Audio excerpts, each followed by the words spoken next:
उमरखेड तालुक्यात शॉर्ट सर्किटमुळे 4 एकर ऊस जळून खाक झालाय। आगीत अंदाजे 7 लाखांचं नुकसान झालंय। आगीचं कारण अद्याप अस्पष्ट आहे।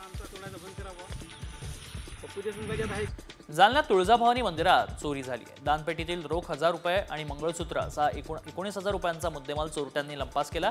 दरम्यान या प्रकरणी जालन्यातील कदीम जालना पोलीस ठाण्यात गुन्हा दाखल करण्यात आला आहे।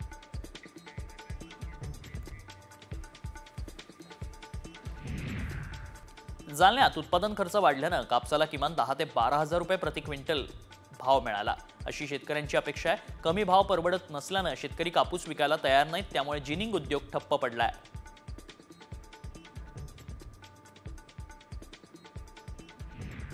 कापूस हंगाम संपत आला असूनही बहुतांश शेतांमध्ये कापूस वेचणी बाकी आहे। मजूर मिळत नसल्यामुळे काढणीविनाच कापूस शेतात पडू नये। वाढीव दर देऊन देखील मजूर मिळत नसल्यानं काढणीला आलेला कापूस काढायचा कसा असा सवाल शेतकऱ्यांसमोर उपस्थित झालाय।